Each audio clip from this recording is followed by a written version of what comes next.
the keyboards and I played around with the flute sound, so it's pretty crazy. So we'll get started. It's been a few weeks. I had to take some time off just to kind of get my life together. I myself have been feeling off, and it's interesting because I actually wrote down 2 episodes ago that 2 episodes ago I would talk about mental health, but I keep pushing it to next episode, next time, and I've done it again because I'm not discussing some mental health today, but I did have to, get some stuff together. Sometimes you just feel off. You don't feel quite like yourself. And that's just kind of what I was dealing with. So I'm feeling much more like myself. I'm feeling better. I think a lot of it had to do with the fact that I saw that Golden State was going to lose the series. I saw that. And I noticed that we're going to lose back in 2018 when Kevin Durant and Draymond Green were fighting on the sideline. And Draymond called Kevin Durant a bitch. I said right there, they're not winning this year. It's not happening. Obviously, things happened in between then and now, or at least then and the end of the finals. And, that kind of changed my mind, had me thinking, oh, maybe we can make it happen. But no, it was still a no. Golden State Warriors fall. They've been to 5 straight finals. They won 3 out of 5. So that's not bad. That's not bad. Would have loved for them to three-peat because we haven't seen a three-peat since Kobe and Shaq did it in LA. Shout out to the Lakers. We'll go ahead and talk about Lakers since I decided to bring them bums up. Let's see. So much shit has happened. I didn't even write down anything in particular. I just wrote down Lakers. And then underneath it, bullshit, right? So, alright, so those of you that have been paying attention, who are into it at all, the Lakers ended up trading the young guys that I told you about weeks and weeks ago, maybe even months ago, about, they traded my 3 young guys. They traded Josh Hart, they traded Lonzo Ball, LeVar's son, and they traded Brandon Ingram. So just to give you guys an idea of how great these guys are, Josh Hart was a fantastic dude off the bench. He'd be somebody that, would come off a bench and give you 3 and D. So 3-pointers in defense, okay? This is what Josh Hart was doing for you. Also, what's the name? Lonzo Ball, okay? Lonzo Ball, he's a great point guard. He's fantastic on defense. He got an ugly ass shot, but the shots go in, okay? I don't even understand why people are still talking about that. And then on top of that, his defense is unmatched. He's crazy with blocks. He's crazy with rebounds. I mean, he's a go-getter. And then Brandon Ingram, he has some blood clots. He had some blood clot issues, and I believe they weren't quite as bad as Chris Bosh's. Those who know, Chris Bosh used to play for Miami. He was part of the big 3: LeBron, D Wade, and Chris Bosh. He was the one that looked like a pterodactyl, Anyway, Chris Bosh had career-ending blood clots, and they said it's not as bad as that, but at the same time, you really don't want to play around blood clots, honestly. That's a scary thing. But I still would want him on my team. He's really good. He's the height and the build of a KD. He makes great shots. He patterned his game after KD. So I mean, he's to be determined on his greatness. But I really feel like I wish that we had our guys. And then we gave up 3 draft picks for future years, 2021, 22, 23, and then we gave up our number 4 pick for this year's draft, which would have yielded, I have no idea who went fourth, but, I mean, one of these kids that are really, really good at basketball would have been on our team, and then, of course, we would have been able to do some other stuff, because we would have had so much money, but they traded all of that shit away to get Anthony Davis, one player. We literally got one player and gave up 100,000 line items. So, Anthony Davis is worth it. So don't get me wrong, okay? Don't get me fucked up. He's worth it. He's worth it. But, here's the deal. Damn, that's a lot to give.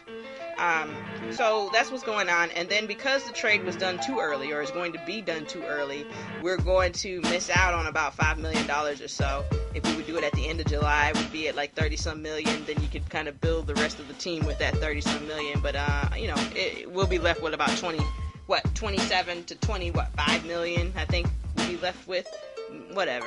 It doesn't matter. I mean, our cap space is fucked. We got LeBron and AD on the wing team, which is great, but you need more players than 2, right? So, I don't know. I don't know how this is going to go. We're going to see how this goes. Quite frankly, I don't know how to feel about it yet. So, we'll see. We'll fucking see. I'm moving on from that. I just want to know. I got a lot of who raised y'all. I'm gonna do it early because I'm gonna do my top 5s and shit. So, who raised y'all? There's a man in Myrtle Beach, off the coast of Myrtle Beach. He was branding sharks, branding them like they're fucking cattle, branding them like they're cattle. That's what he was doing.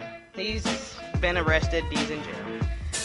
But what in the hell is the matter with y'all? I don't even have to tell you how I feel about this dumbass shit. Okay, what are you doing? Why didn't you go find a cow? Go to a farm. Anywhere. Oh my god. Whatever. All right, this is another one. Woman stores her husband's dead body under her stairs. He's dead for 2 years. The reason why we even find out about this is because her kids kept asking about Dad. Where's Dad at? Haven't seen him in 2 years. 2 years? It took y'all 2 years to fucking inquire about my whereabouts? Well, what the hell's going on here? Okay? 2 years. So the kids asked about it. I guess the mother broke down and said that the father is dead. He's underneath the stairs. Your brother killed him. The brother's dead too. The brother's dead. So the dad's dead because the brother killed him. The brother's dead. Now you got a dead body up underneath the stairs. So at this point, sure, you could try to put it on your dead son, but you still knew there was a dead ass body in your damn house. So I don't even see how you don't go to jail, ma'am. And I think the police saw the same shit that I saw. They took her ass to jail. What the fuck's going on? What the fuck's going on? It's ridiculous. It's ridiculous, right, boo? It's ridiculous. Sorry, talking to my baby over here, Kobe. That's my baby. Okay. I think that's it for Who Raised Y'all. I do want to add in the Who Raised Y'all celebrity version. Jersey Shore versus Love and Hip Hop Atlanta. Listen, guys, you don't have to be offended that you didn't win the MTV Movie TV Award for Best Reality Show. Okay? Jersey Shore, y'all really need to get y'all fucking life together. Y'all shouldn't be mad about this. Love and Hip Hop Atlanta, you guys shouldn't even be this excited about this because what the fuck. So, everybody in the situation is stupid. So, those of you who don't know, the MTV Movie TV Movie Awards came on recently, apparently.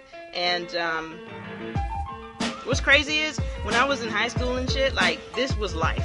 Like, June was the TV Movie Awards. I loved it, but it wasn't always the best, but, it was cool. I liked it. But come September and now August, because they kind of moved it up. So come August, September, the Video Music Awards come on, the VMAs. I used to love that shit, bro. Love it! I used to love it. I literally remember the 9/9/99 show. September 9th, 1999, they put the VMAs on, and NSYNC, Britney Spears, I don't know who else. Honestly, I have no idea who else performed. Fred Durst, Limp Bizkit, Christina Aguilera, sure. Eminem, sure. All of these acts that were really big back then. So yeah, I remember it used to be life, but now it's not anymore. Obviously, it's not life for me. I don't give a shit about what's going on MTV. I damn sure don't give a shit about these reality TV shows, and I'm really upset that y'all decided to give an award to a reality TV show. Then, y'all had the audacity to give the award to the reality TV show that doesn't even air on MTV. It airs on VH1. Now, Viacom is Viacom, and Viacom is MTV, VH1, you know, and all BET, all of these other channels. So, I get it, but, I mean, I see why Jersey Shore call themselves upset, you see. But, I mean, really? We gonna be that upset about this? This is bullshit. Do y'all get extra money in your contract if y'all win awards? That's the only thing that I could be like, oh, okay, yeah. Yeah, okay, I can see where they're at. But otherwise, you know, grow the fuck up. Who gives a shit? So, again, who raised y'all? Okay, let me see, what else? I'm going to the front now of my, my notes here, just to kind of touch on the stuff that I want to touch on before I deal with top 5 stuffs. I saw a story a few weeks ago about a principal who, oh man, this story is sad. It's sad. It really is. So a principal of a Louisiana Christian school, and I got that detailed like this week.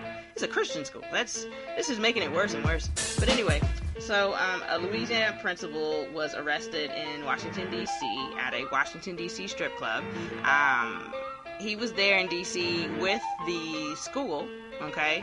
I don't know about you guys, but in the 6th grade here, where I went to high school in Hilton Head, we went on a D.C. trip, and it was the whole 6th grade, and those that didn't go, obviously, you know, whatever, but the majority of the party, of the class, you know, went, and it was cool. It was a good time. I mean, you know, I enjoyed it. We got to see the White House. We got to see, you know, Smithsonian. We got to see a lot of things that I definitely don't remember now, but, you know, it'd be dope to see again in my adult life. So anyway, I guess this is the same situation. They took these kids here, but he got arrested in that damn strip club on the goddamn school trip with the Christian kids. I don't understand what the hell's going on here. I just needed to know why he got arrested. I mean, it's not against the law to go to the strip club. It's not against the law, so it'd be nice to know how or why he got arrested. But I don't have the answer to that yet, so, and I probably won't follow up on this, so you might just want to Google it yourself and get the answers that you crave, if you crave them. But I just want to just put that out there, that people are out here being crazy, okay? Moving on, Jay-Z was announced a couple of weeks ago to be hip-hop's first billionaire. Billionaire, that's with a B, baby. So, shout out to Jay-Z. He's the United States' 5th black billionaire. 5th black billionaire. Let that sink in. But there's not that many billionaires, though. I'm not going to look it up. But, yeah, it's amazing, and I really appreciate that. Over the years, I've listened to Jay-Z. He's been talking about how he's going to get to this money. He's going to be great forever. Puff also was one of these, we're going to be here from now into the year 3000, remember? You know? I believe these guys. I believe them when they say they're going to be there, because that's what they've done. So, you got Jay-Z, you got Puff. Puff's not a billionaire, but he's been on Forbes for a very long time. I'm sure he'll get there at some point. Dr. Dre, he's close to a billionaire. You know, it's really dope. It's really dope. Now I'm just looking for the next female, you know, billionaire. Obviously we got Oprah, so I mean, it's not like we're not represented. But I mean, you know, let's get to the money, ladies. That'd be my goal. My goal is to get there one day. So I'm excited about that. I did see, I saw a story about cornflakes. Apparently, Mr. Gregory Stanton, he's 49 years old. He worked at Kellogg's, if I'm not mistaken, and he decided to take a piss in the cornflakes on the conveyor belt. So, you know, people, who pissed in your Wheaties, you know? Well, fucking Gregory fucking Stanton did. He pissed in my motherfucking cornflakes. That's who did it, you know? I think that's horrible, and that just kind of makes me, you know, as I'm getting old, I'm picking the mic up. As I get older, like, I literally am worried about every single germ there is. And it's not like I'm not like OCD worried. You know what I'm saying? Like, I'm not like, oh God, if I touch that, I'm gonna die. And, you know, oh, it's gonna reach my artery. Nah, I'm not like that. But I mean, I'm just more cognizant of stuff now. Like, my job, I love my job. My job's cool and everything. You know, listen, all right. There used to be a girl there who you know, she's you know, one of the janitors. She comes and picks up the trash and cleans up and stuff. She went out on. She had to have surgery on her back. She had to have back surgery, and so while she was out, the place literally fell to hell. Okay, it's just been rough. It's been rough. I look at things that I shouldn't, like on the table. Like, if I'm sitting at a table, the table has like the liner around the table edge, right? So on our table, it's black and it's split.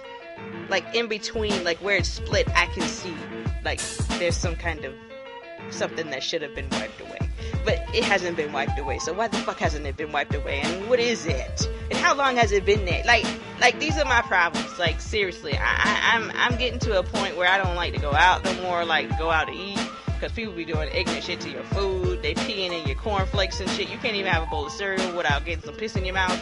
Like, I'm really bugged out. I'm really bugged out about the whole situation. So this really fucked me up again. Okay, anytime I'm watching the news and they talking about the restaurants around the area, they got the grade F or D because there was roach droppings and rats, and I'm like, oh my God, Jesus, oh my God. Because I know I done ate some baby roaches. I know that I've eaten some shit. I know it, because nobody is that clean all the time. They should be. But I mean, let's just be real. I mean, think about the places you've eaten. Think about the places that, like, were little holes in the walls. I'm putting the mic down now. Think about the places that had little holes in the walls that, like, you know, nothing big, nothing great. There was a Chinese spot, you know, when I was younger, we used to go to, called China Kitchen. Hands down, the best fucking Chinese food in the city of Columbia. Alright, smallest motherfucking restaurant ever. You mean to tell me it wasn't no shit jammed up in there somewhere? Oh my God, I can't take it. And even, like, I watch Bar Rescue on the Paramount and A&E channel. I think it's all the same stuff, but it's Paramount on DirecTV now. So I was watching that, and, you know, the man comes in there, you know, he looks at the bar is fucked, he comes in there, chastises the people, then he gets to work training them, and then he gives them a new bar, renovates it, guts it, does everything to it, right? He goes into one bar in particular, and the people haven't changed out the damn beer lines in ever. There was mold in the beer line. Mold! Y'all go in to get draft beer. You don't even have a clue if that shit is clean. Oh my God. That's ridiculous. Give me a bottle. Give me a bottle. I'll take a bottle. So make sure you always ask for a bottle or a can when you go to the bar, unless you are very familiar with the bar's, you know,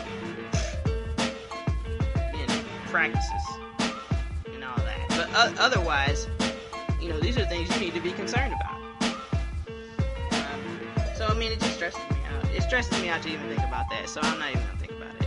I did just go out to eat today, and I always feel like I need to look around. This restaurant in particular did look very clean, so I'm happy about that, and I was able to relax and then eat and not worry about, you know, just straight death crawling all over me. But yeah, no, I'm just at a place now where I just don't even see the point. I don't see the point. And the problem with that is that there's a really good restaurant coming to Columbia. That's currently in Charlotte, North Carolina. It's called Seafood Connection. It's probably some of the best seafood. Well, I won't say the best, but it's some of the best seafood I've ever had. Because I'm from Hilton Head, South Carolina, so I mean, there's the best seafood that you're going to have, straight up. But you know, it's good. So they're moving here to Columbia. They're gonna open a location here. And I mean, I'm gonna go. I really hope they're clean. I really hope they're clean. I mean, because that really bothered me if they weren't. Okay. I wrote down here when they see us. I still have not watched this this masterpiece on Netflix yet by Queen Ava DuVernay, who does not want to be called Auntie. Okay. Gail, Oprah, and Ava. I'm gonna get back to when they see us, but as a side note, Gail, Oprah, and Ava stated this week that they don't appreciate being called auntie, makes them feel old. They'd appreciate being called sis. Well, listen to me, Gail and Oprah. The only people that I know that are going to call you sis are going to be my mom and people older than her. Okay? I'm sorry. I don't know what you want and what you think this is, but there's a thing called respect. And my mama and daddy taught it to me. And I am not going to address you as sis when you're like as old as my mother. You could be my mother. Okay? So I don't want to hit shit. But Ava, I can understand that. I mean, Ava's what, 40-something years old? Let's see. I mean, because I get it. I get that. You know, she's not quite old enough for me to say that she's auntie. I'm not gonna lie to you. She's really not. To me. She would still be sis for me. She's 46, so she's 10 years older than me. She's 10 years older than me. And actually, she's 11 years older than me because she'll be 47 in August, and I'll be 36 in September. So, yeah. So I wouldn't call her auntie just yet. She could still. She probably wouldn't be sis either. She'd probably just be, you know, Ava. You know, hey, Ava, how you doing, Ava? What's up, girl? You know, that kind of thing. But not sis, not auntie. You know, none of those things. But again, I think what Oprah and Gail are missing, and I think they do get it, but I don't know that they get it. But I think what they're missing is basically it's not to make you guys feel old. It's really a respect thing. If I'm calling you aunt, then that means there's respect there. Because there are some aunts that I have that don't get caught on. Okay? No, the goddamn respect. Okay? I mean, straight up. So, I mean, and I always grew up stating that those types of titles were earned. And I believe that they've earned those titles of auntie. I mean, you guys have lived a life. Gail has created a career for herself. Oprah has been a supportive friend and has obviously created a monster career for herself. So yeah, don't call them auntie unless you want to get slapped. Because they look like they will slap you. Right? Straight up. Because y'all saw how cool Gail was when she was interviewing R. Kelly. Y'all saw that though. Gail don't play no games. She don't play no games. Okay. Let's see. I'm moving on from there. Moving right on. I do have written down here the It's Above Me guy. Apparently, this was all several weeks ago. I should have recorded. That's what I should have done. But several weeks ago, a video went viral and went around. A young black male. He's working at a hotel of some sort. Apparently, some white woman got on the phone with him and got belligerent and ridiculous with him, calling him a fucking nigger. And then she thought with her fucking white privilege ass could come back to the hotel and then go ahead and check in like everything was gonna be fine. Well, unfortunately, the fucking nigger was still there, and the fucking nigger told her, no, you're not motherfucking staying here. So the interaction now is internet gold. 1, 2, fantastic. 3, sad. And 4 has been remixed and has its own song at this point. It's called It's Above Me Now. The reason why it's called that is because as soon as the woman was giving him all of the excuses, he could only say that it was above me now. It's above me now, okay? And so I implore you guys to search this video.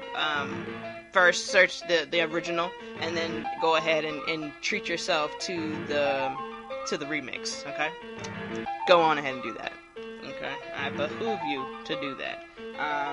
It's unfortunate because even when he was addressing her and let her know that you called me a fucking nigger and I didn't appreciate, like, she never she might have said she was sorry, but she didn't give a shit about that. She was just sorry enough so that she could get her room right quick so that she could go. And, you know, her mom had died. So let's full disclosure this thing. Her mom had died. She was there, I guess, for a funeral. Her family had already checked in, and she was the last one. Her daughter even came down to see what the problem was. And when the man told the daughter, well, your mother called me a fucking nigger, so she's going to have to go, you know, stay at the Best Western. It's across the street. The daughter didn't even address that. Obviously, we didn't see her on video, so, I mean, we don't know if she was appalled or at least looked appalled, but she didn't address it at all, so it leads me to believe that this is the way that this woman speaks, and your children are well aware. And, at that point, I really don't give a shit about you and your damn tears. I really don't. And as a side note, and I wasn't going to do this because, you know, I tried to keep my personal life, away from the podcast, and I tried to be as, you know, I try to be as respectful as I can for those in my life, especially those in my life that listen to the podcast. But, you know, there's a certain level of responsibility that we all have to have, be it in our regular life, be it at work, be it out in the public, in dealing with others. We have to be cognizant of the things that we're saying and how we make other people feel. The problem that I have is that the majority of the people who don't give a shit about the things that they say and they hurt people's feelings, they're the main ones that get their feelings hurt the quickest. You get your feelings hurt the quickest. Somebody says something to you just by happenstance, and now you've taken it so personal. You know, now you're so upset and you feel like you're now the punching bag and all this stuff. And it's all woe is me. It's all woe is me. Oh God, I'm in trouble. Oh God, this has happened. She told me this. You know, and it's like, come on, bro. You gotta shut the fuck up sometimes. You got to man up. You gotta grow the fuck up. Okay? You just have to. And just get it done. Just get your shit done. You know? Deal with your stuff without making other people feel like shit. Stop complaining about shit that you have to do. You know what I mean? Like, it's really aggravating, and it's not, it's so aggravating that I can't even put it into real words right now. So it's just frustrating, and I'm glad that he handled it the way that he did. He did very well. I don't know that if I were in that situation that I would have handled it the way that he did. As a matter of fact, I probably would have handled it the way that they would have handled it if the roles were reversed. I'd have called the police. I'd have called the fucking police. I'd say, I don't want this bitch here. She called me out of my name. There's no more room. She's got to go across the street. Da da da da da da blah blah blah blah. But he handled it perfect. So good for him. Good for him. Move on past him. Graduation season, cookout season, 4th of July. I'm not real sure why I wrote that down. I'm gonna be honest with you. I have no idea why I wrote that down. Only thing I can think of is the DJs better get Before I Let Go, Beyonce and Frankie, Maze and Frankie Beverly mix those things together. You have officially run out of time. You've officially run out of time. You had since April to get the shit together, if I'm not mistaken. So, I hope you got it together. Alright? Oh, no, I can't even move into top 5 yet. Okay, so I wanted 2 more things. Happy Father's Day to all the fathers and everybody who, you know, celebrates Father's Day. I'm really blessed because, again, like I told you guys a couple of episodes ago, I mean, August of last year, which will be a year and 2 months. August of last year, I was told my dad would die within 2 months, you know? So by October, my dad was supposed to have been you know, passed on. And he's still here by the grace of God. So, number one, I thank God for that. Thank you. And then, I thank God for the ability to be able to speak to him. You know? I have a guilt level in me because I don't get to see him as much as I'd like. But I will be honest, full disclosure, I'm having a rough time in life. And I'm trying to figure things out. And I feel bad about it. But I know that if I could just figure some things out, I'll be able to be in a better position to make changes that are necessary. So, for those of you who have to,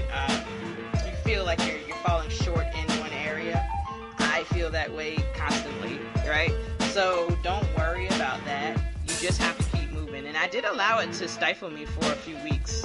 I did. And then I said, you know what, you can't do anything about the fact that you can't get to see your dad on a regular basis. But what you can do is get to work, do your job, try to find other ways to make money, try to make sure you can get your bills paid, try to make sure everything is aligned properly. So that when you're able to make a move, you can make a move. You know? So I just want to share some encouragement with those of you who may be struggling with an idea of being able to do something. You can do it. You may not be able to do it right now, but you can do it. And I had to learn that myself. I did. I had to learn that just because I can't do it right now, or just because I can't do it as grand as I'd like, it doesn't mean that I can't be of service to someone. So, take that the way that you can take it, okay? Next on my list is Sudan. So in Sudan, they've been, and I feel like I heard about this in another country too, where like they cut the internet off. Like the government's cut the internet off. They're cut off from everything, and then they're just going in there showing the fuck out, raping and pillaging and robbing and doing all these things, killing and all this stuff. I don't understand what the hell's going on in Sudan, but I really wish that we would get our shit together. And I know that that's not us, but it's us. You understand? It's fucking us. So I just want for them to be good. I'm going to continue to pray for them, but I also want to take a look and do some research, see what I can do to help. Shit. That's the only thing I can think of. I mean, I would like to be of service. I'm not going to Sudan. I don't have the money to go, number one. And number two, obviously, that's a bad idea right now. So, I just pray everybody can mellow out a bit, and hopefully the conflict can be resolved soon. I'm not sure what the conflict is, but I really pray that it's resolved. This is really stressful. It's really goddamn stressful. Okay. And the last thing I want to talk about before I go into a couple of these top fives, and I think I've just decided that I'm going to do top fives on every episode. Just pick a top five and roll with it. So, but anyway, the last thing is a show called Pose on Netflix. I just told Rach, we went to eat after work, and I told Rach, please start this show. Please start this show. Please. Okay? This show is so important on so many different levels, and I could have never imagined how important it would be. As a straight African American woman, this show should not identify. I shouldn't be able to identify a fucking thing in this damn show, right? Realistically, because it's not for me per se, right? But here's the thing, it is for me. It is for me because, okay, so the show Pose is about the late 80s and 90s drag scene, gay and drag scene, right? So they do the balls, they do the balls and all that stuff, and it's just fantastic. I mean, it's so glamorous. I love it personally. It's a great show from that perspective. Obviously, you guys know I watch Drag Race, so I'm not new to this drag shit, okay? I'm not new to this. So this is, and I also saw the documentary that's also on Netflix called Paris is Burning. This is an extremely old documentary, but I mean the show itself looks just like Paris is Burning, with the exception of the fact that it's updated, it's new, it's fresh, all that stuff. But the same elements are there in the documentary that are in Pose. So what you're dealing with in Pose is you're dealing with lots of different people. You're dealing with transgender folks. You're dealing with black and brown, transgender, gay, lesbian, queer, so LGBT, and then a whole bunch of other letters, right?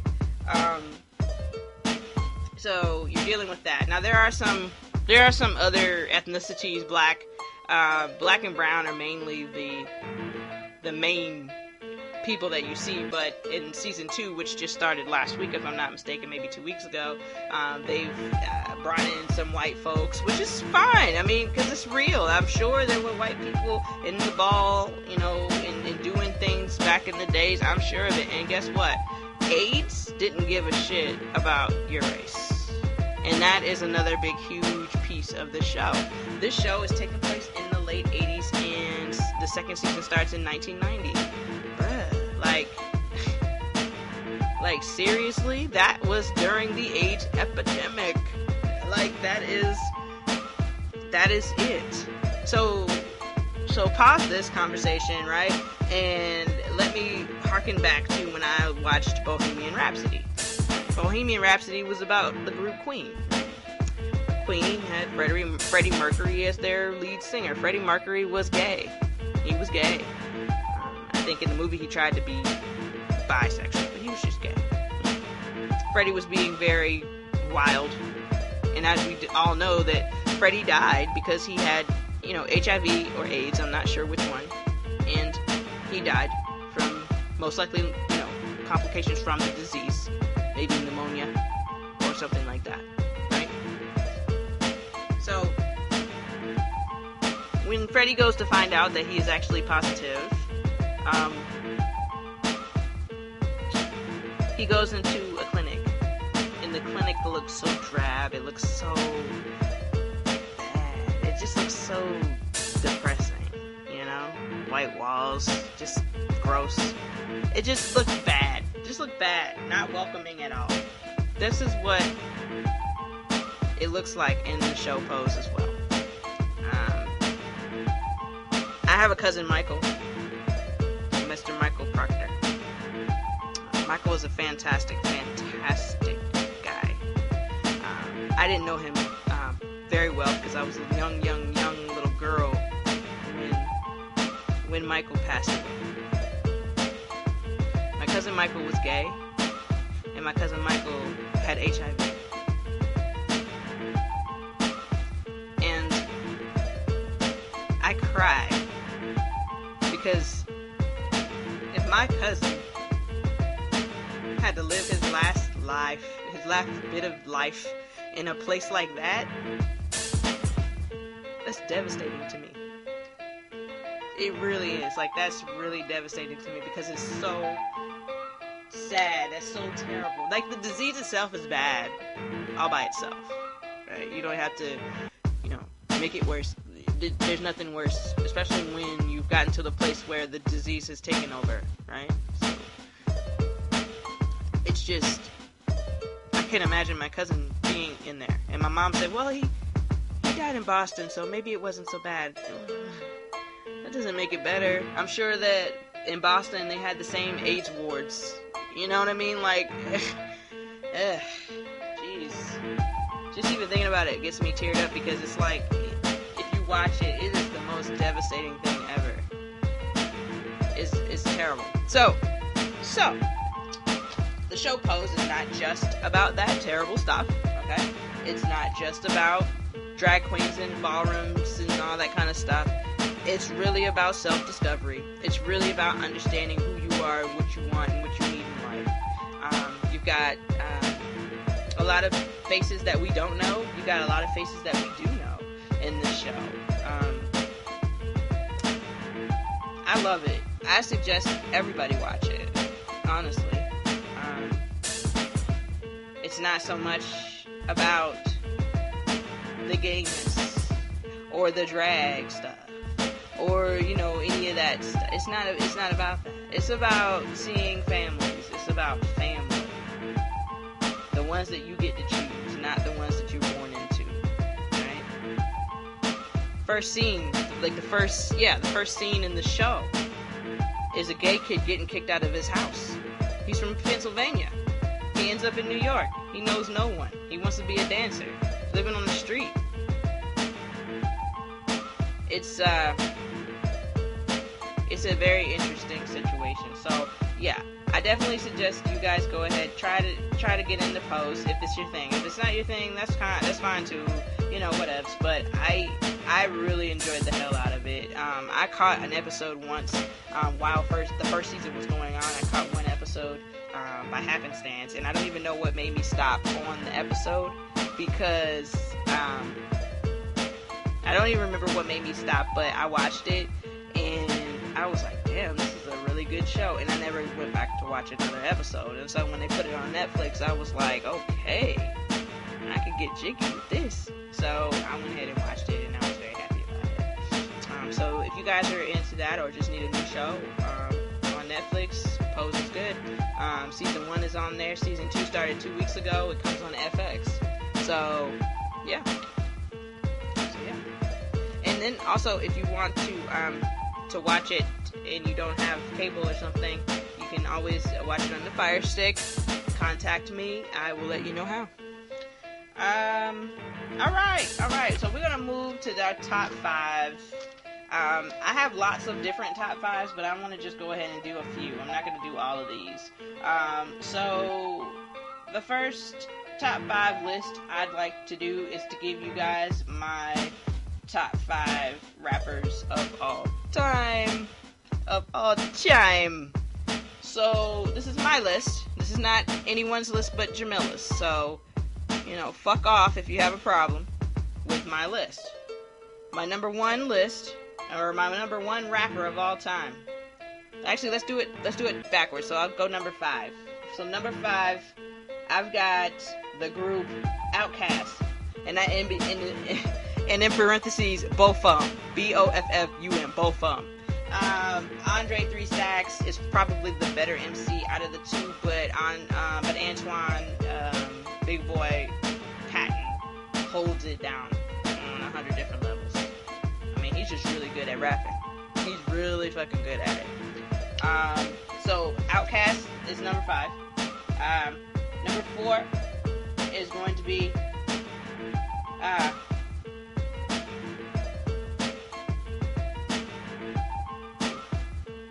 I'm sorry. For some reason, I've got Nipsey and Snoop on here. Why? They're great, but they're not top rappers of all time. Okay? That's not who they are. Alright? So, I'm going to just go ahead and do a strike through right quick on them. Strike. Alright, so Outkast, both of them. Number 4, I'm going to have to give to Eminem. I enjoyed the shit out of Eminem. Eminem is a fantastic MC. He always has been, and he always will. Alright, and so for number 3, right? So number 3 is going to be a tie, and the only reason it's a tie is because I have to put this other person in as number 2. I have to.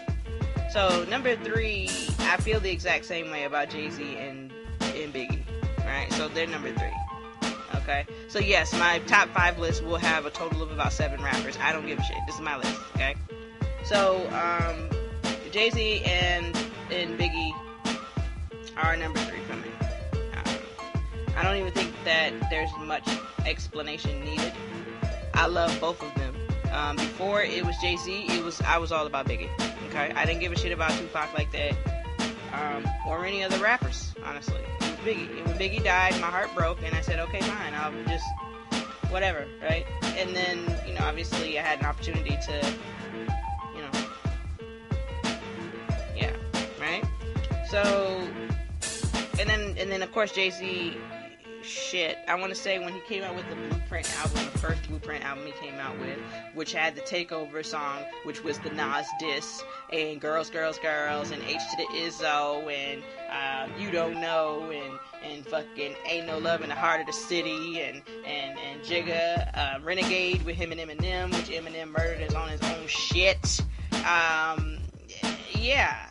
Yeah, that album was the album that was the turning point for me. I had listened to his other shit before, but that album was the turning point for me. Even though I did not appreciate his beef and his track to Nas. I said, who the fuck does Jay-Z think he is talking shit about fucking Nas? Okay? I didn't appreciate that shit, not one bit.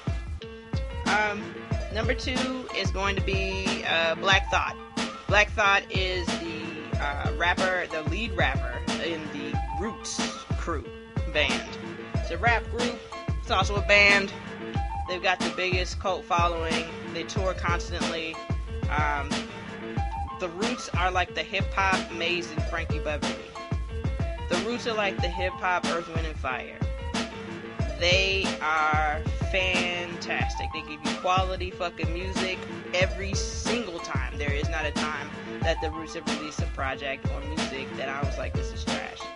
So, Black Thought in particular, though, last year, he released 2 solo albums, and they were great. He is fantastic as an MC. You guys can see him on the Jimmy Fallon show. Him and Questlove are on there. Well, the whole Roots crew's on there, I believe, but I think him and Questlove are on there most of the time. If you don't know who Black Thought is, or if you don't know about the Roots, then you just need to go ahead and get your fucking life. Alright? He got real bars, like grown-up bars, like for real bars, like not bullshit rap. This is real shit. And thank you, my man Jason Dean Kennedy, for bringing the Roots to me in 2001, which was nope, it wasn't 2001.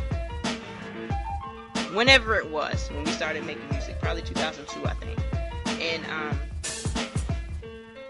obviously I had known about the Roots a little bit because they had the song You Got Me with Erykah Badu, which was written, that hook stuff was written by Jill Scott.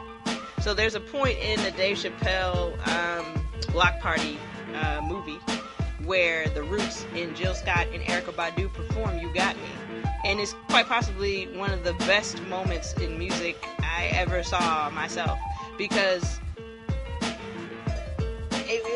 oh shit, I can't even explain it. It was the best. It was the fucking best. And listen, none of this has anything to do with Black Thought, and I'm sorry, but nah, it was fantastic. So shout out to the Roots and shout out to Black Thought. He's number 2, and number 1 is MC fucking Light. I am the light.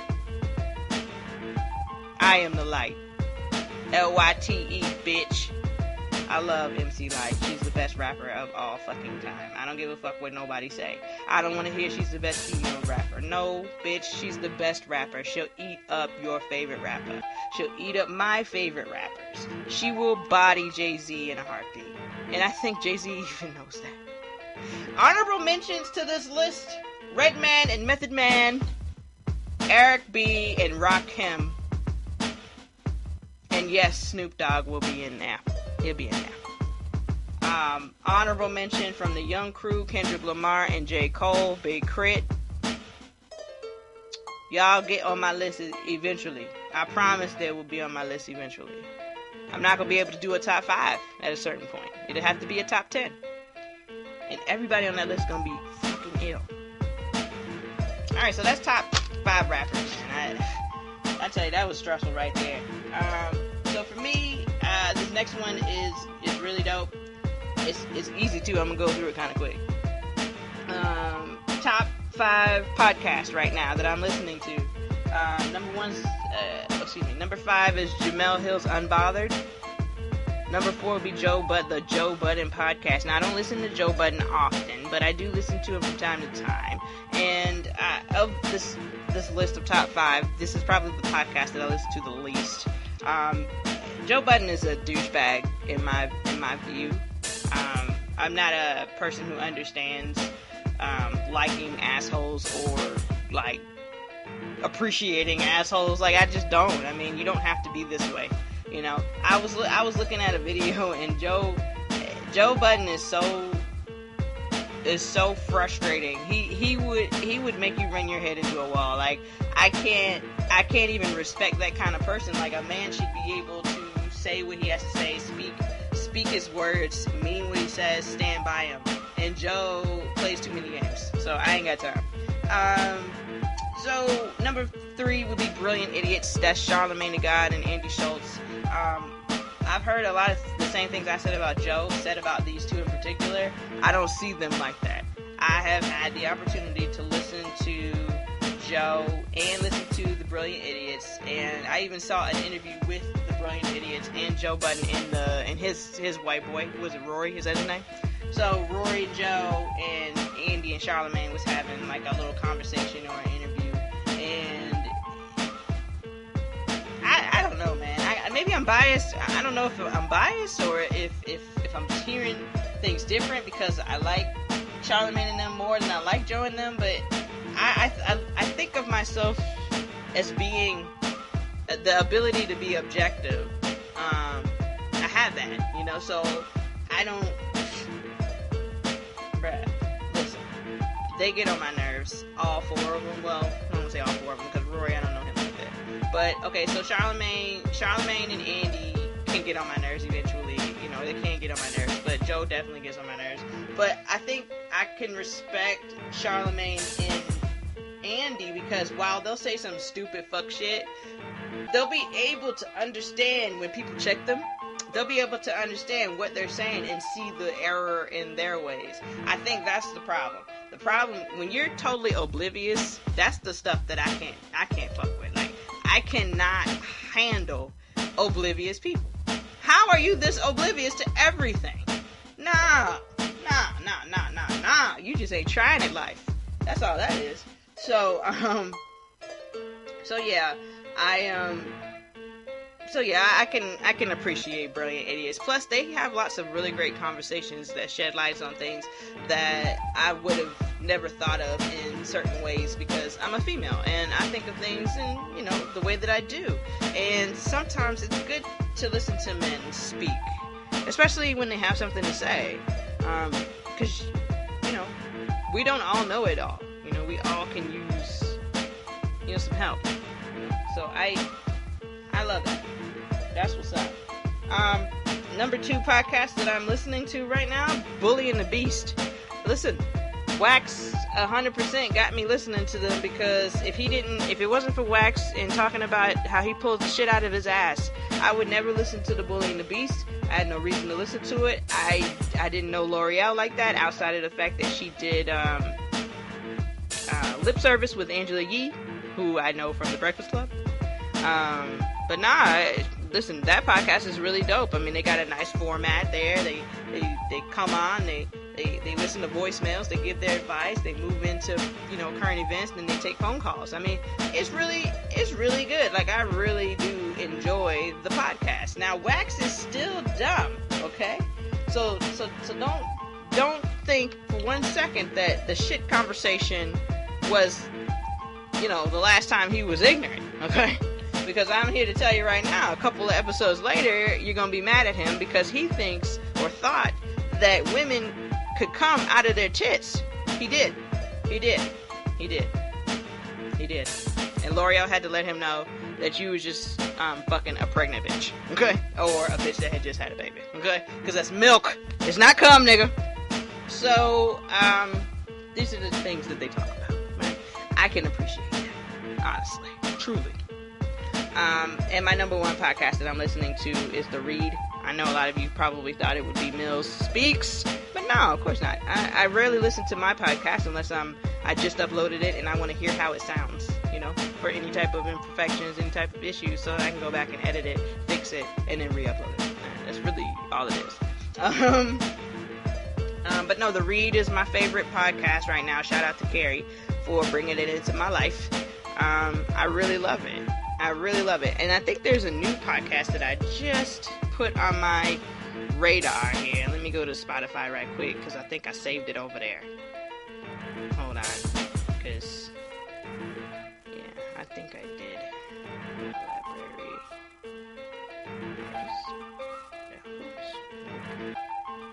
Yeah, Spotify's so whack, bro. I can't.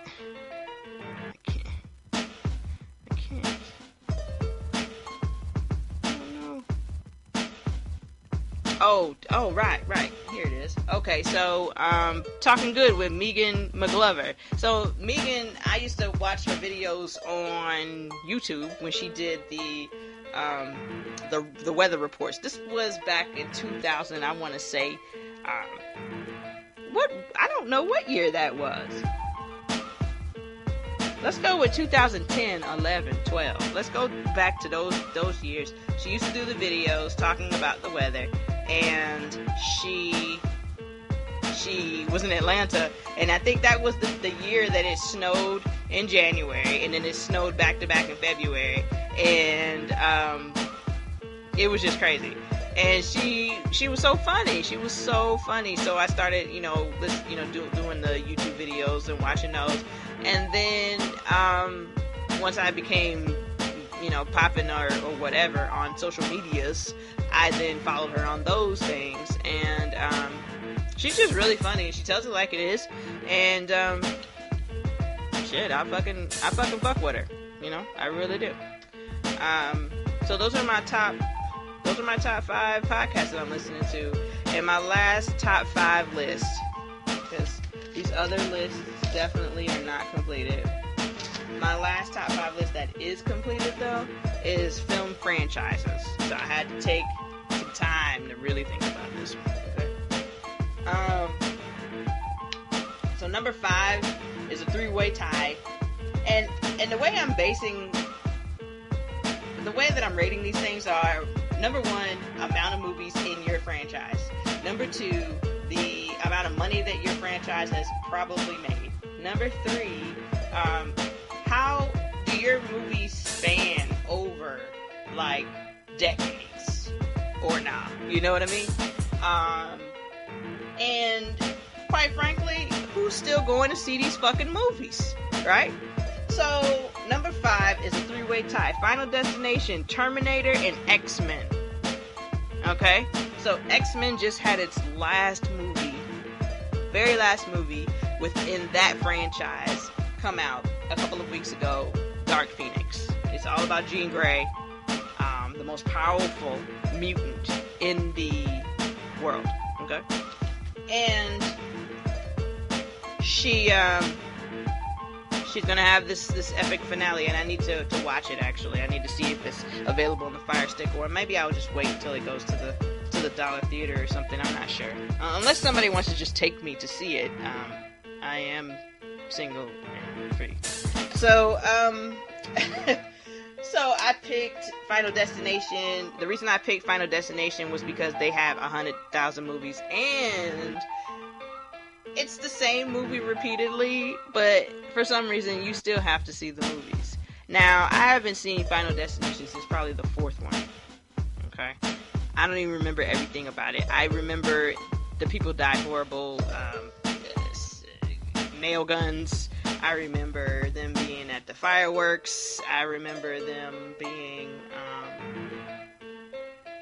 somebody brain got fucked up on a, I remember a lot of things, okay? A lot of things. And, that's a movie. That's a franchise for you right there. Terminator, same situation. Not only does Terminator span decades, but it gives you a nice continuation of the original story. The original story has never changed. D-Day is coming. D-Day is coming. There's nothing you can do to prevent it. That was the initial movie, the initial premise. But somehow, some way, in Terminator 2, and then in Terminator 3, and then in Terminator 4, there was an idea, we can stop it. And then I think in Terminator 3, Rise of the Machines, I think John Connor finally got it. Wow. It's not to prevent it, it's to live through it. Oh, now you see. The machines are gonna take over. This is gonna happen. So, it's just crazy. I love Arnold Schwarzenegger as Terminator. I'm gonna always love that nigga as Terminator. I don't give a shit what else Republican he does. I'm gonna love Terminator always, because it just was the fucking best. And I already talked about X-Men. So X-Men has, let's see, they had 3 movies in the first go round, right? And then they rebooted back in like a different timeline. So they had 2 different timelines. So the first timeline, we meet Wolverine, we meet all the kids, Wolverine's trying to figure out who he is, all of the stuff. Then, so we have those 3 movies. Then Wolverine has like a slew of movies himself, right? He has so many movies. So X-Men, and all the movies connected to X-Men, are all under that umbrella. So if I really have to count it, I mean, shit, you got X-Men 1, 2, and 3. Then you got Wolverine had 4 movies, if I'm not mistaken. He had the Wolverine. No, he had 3. He had the Wolverine, and then he had, so Wolverine Origins, The Wolverine, and then he had Logan. So that's 6 movies already by itself. That's already by itself. Nobody else had their own movies but Wolverine, which obviously he was the cash cow in the situation. So when you rebooted it with the younger versions of the characters in the first X-Men's, right? So you got young Jean Grey, you got, very young Charles Xavier, Magneto, Mystique, Scott, Jean, all of these heavy hitters, Storm, all these heavy hitters that, we need and that we come to know are very young people back in the 60s. Some of them not even born yet, right? So, the second movie in that timeline, which would be X-Men Days of Future Past, is my favorite X-Men movie. That has time travel all over it. You know I love time travel, y'all. That's got time travel all over it. Wolverine sent back. Motherfuckers are doing this shit. They're fighting in real time. They're fighting back in the day. Magneto's a fucking boss and a bitch at the same time. It's just so many things, man. It's so many things. So, that's why that's all number 5 for me. Number 4 would be Star Wars. I've never watched a single Star Wars movie. Okay? So, I'm not going to even talk about it. But I am aware that Star Wars started in the 70s. And they are still putting out Star Wars motherfucking movies right now, today, in 2019. You understand? So, shout to George Lucas for continuing to cash in. And shout out to y'all who continue to love it and go and support it. I can't think of a single franchise that I would still be supporting. Like, even now, like, I love all the Marvel shit, but now that Endgame has come and gone,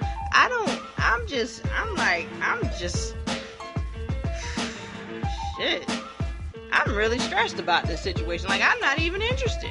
And, Marvel, they have these things planned out, so they haven't missed a beat. Now they're putting out Spider-Man Far From Home, and, I didn't even watch the first Spider-Man. Shit, I only know about this Spider-Man because he was in, Captain America 3, Civil War. Shit, I didn't watch the first goddamn Spider-Man. I'm not interested in another fucking Peter Parker. You already introduced me to 2 other Peter Parkers in my lifetime. I'm not interested. Tobey Maguire and the little fella from England who was really sexy with his shirt off. Listen, I'm not interested. And then he's not even cute. He's supposed to be young too.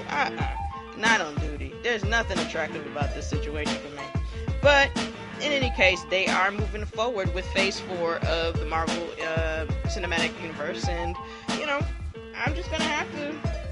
gonna have to figure out how to watch this shit. I mean, hopefully it's good and I could just be alright with it, but whatever. I'm not there yet, so let's just pause that. Number 3 is Halloween. Halloween is definitely on the list because, again, it spans decades, plural, okay? I mean, let's see, the first Halloween movie came out in 1978, okay? So, it's from 1978 to now 2019, which would be approximately 41 years ago. 41 years ago.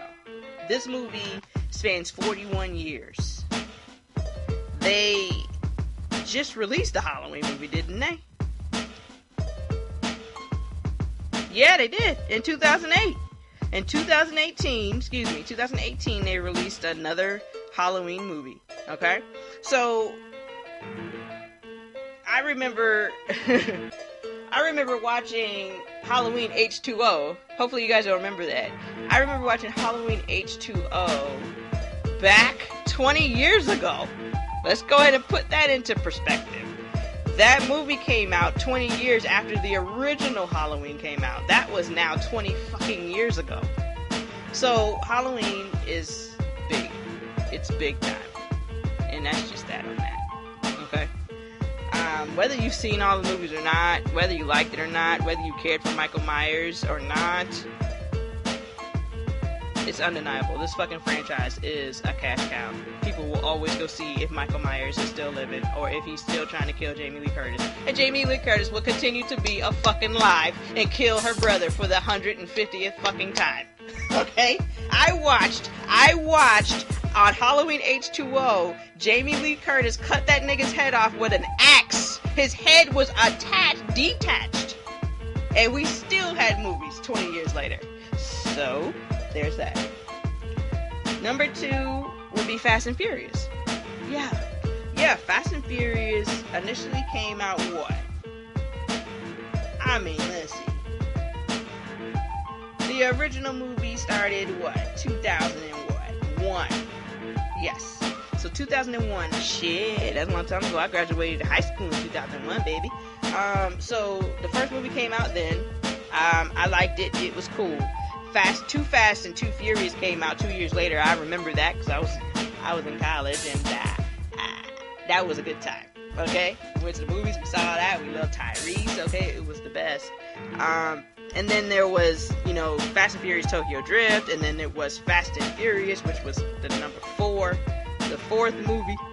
Okay, that was the 4th movie. Then you had Fast 5. Now, for me, I fucked with Fast and Furious, and I fucked with Too Fast, Too Furious. I did not watch Tokyo Drift with Bow Wow and my man from NCIS New Orleans. Okay, because let's not get it twisted. That's my nigga from NCIS New Orleans, Christopher. That's you. His name is Lucas Black. All right, and he was also in Fast and Furious 7, if I'm not mistaken. They had to go get some stuff from him because their guy died. So it was like a quick little cameo. It was a quick little cameo. But anyway, so I never watched that one, and I never watched Fast and Furious 4, which was the one that Letty supposedly had died on. Right? So I didn't understand when I watched Fast and Furious 6.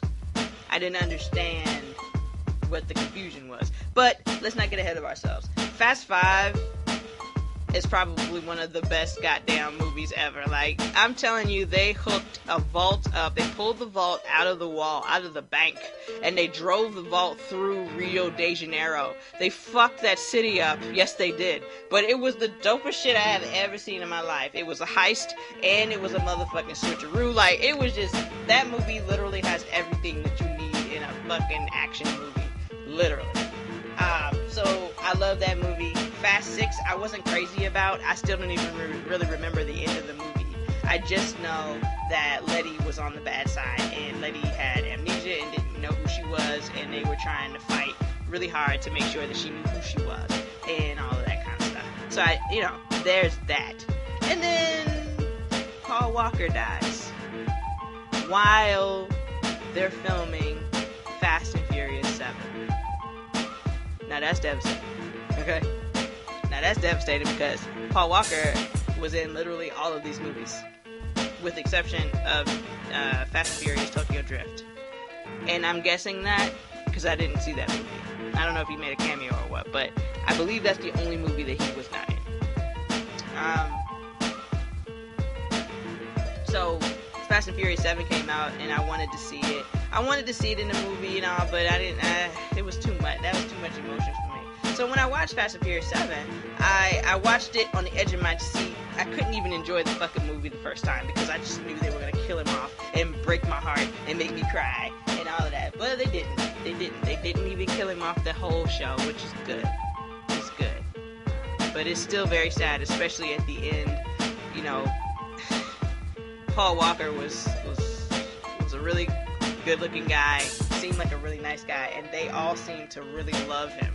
So that's the part that got me fucked up. So shout out to Paul Walker, his family, and Fast and Furious crew, because shit, it's dope. Then they came right back and did Fast and Furious 8. Fate of the Furious is what they called it. And that shit was dope too.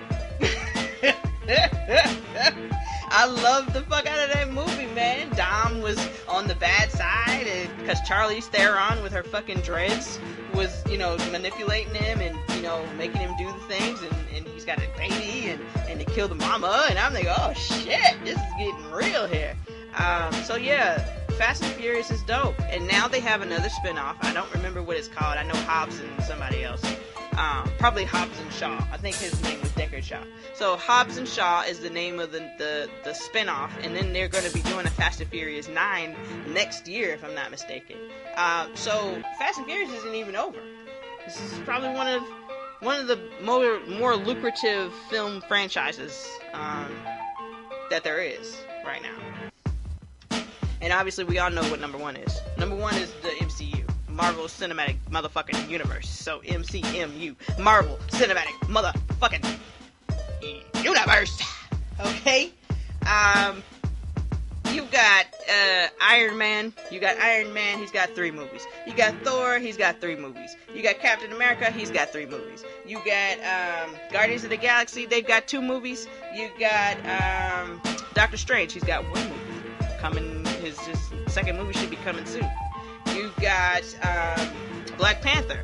They've got 1 movie. They've got, I think, 1 more coming. Maybe 2 more coming. They've got some spin-offs coming from Black Panther.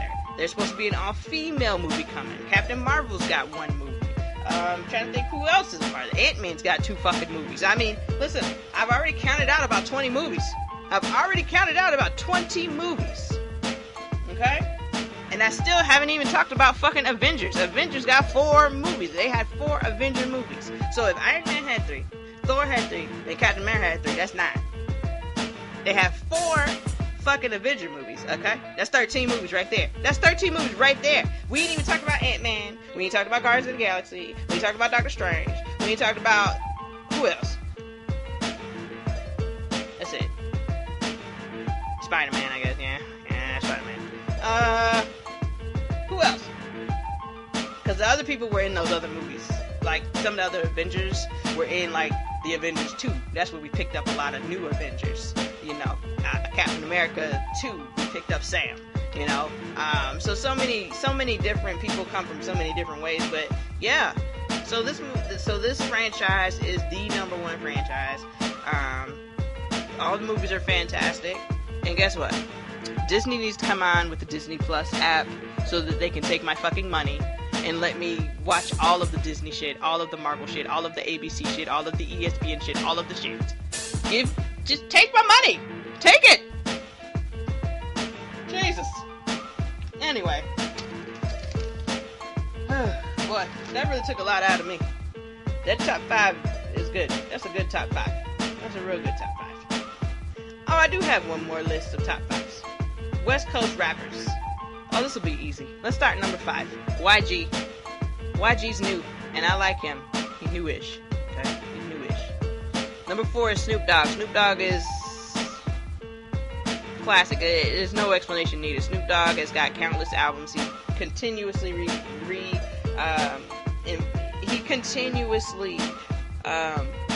revamps his image.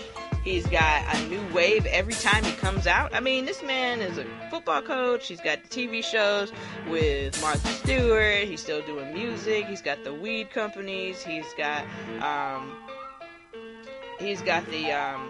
the show on Netflix. Listen, Snoop is the shit. There's not much he can't do, and there's not much he won't do. You understand? So I can appreciate that. And guess what? Murder was the case that they gave him. But he was innocent. That was 1993. They tried to put Snoop Dogg in jail for the rest of his life in 1993. Do y'all remember? Man, we'd have been lost out on a lot of great shit if that would have happened. So, shout out to Snoop. Number 3 is going to be Nipsey Hussle.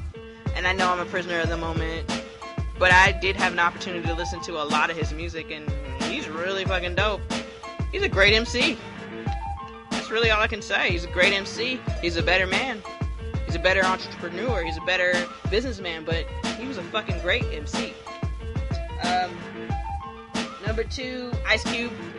Ice Cube for 100 different reasons. But mainly because of Friday. Yeah. I mean, he's a great rapper. But what he did for the culture, what he continuously does for the culture, is why he's number 2 for me. And number one West Coast rapper is Kendrick Lamar. Yeah, Kendrick Lamar's dope. Honorable mention the Game, and maybe Dr. Dre. Maybe. So, shout out to everybody. Okay, so I'm done with my list. I'm done with all of my stuff. I'm going to wrap this up. Guys, I really appreciate y'all tuning back in, okay, to listen to my crazy ass. So I realized that when I was listening to other podcasts, they tell their listeners to do so many things, and that's my bad. I literally don't tell you guys to do anything or ask you guys to do anything. So if you would, on whatever you're streaming this on, please go ahead and like it. Feel free to comment, okay? I would really appreciate if you shared it, alright? Also, hit the little buttons so that you can turn my notifications on so that you guys know when I upload episodes. I'll try to make sure when I upload an episode that I upload to the social media so that you guys get the podcast episode notification, because it was brought to my attention that I guess Apple Podcast does not give you a notification. So I don't know. Maybe it's a setting or something. I don't know the rules. I got a Droid, so there's that. So yeah, make sure you guys do that. Check me out Spotify. Check me out on Apple Podcasts. Check me out on iTunes. Check me out on Stitcher. Check me out on Podbean. Check me out on Castbox. You can check me out on TuneIn. You can check me out on Blueberry. You can check me out. I don't know. That's as far as I can remember. Check my link in the bio at Mills Speaks on Instagram, at Mills the Virgo on Instagram, at Mills the Virgo on Twitter. Facebook is J Mills Productions. Feel free to just search Mills Speaks. You'll get something. And listen, I hope you guys enjoy your damn weekend. Holidays coming up next week, maybe week after. So y'all be safe. Y'all be safe. And stay out the sun. Stay out the sun. The sun is crazy. The sun is crazy. Alright? I love y'all. Holla!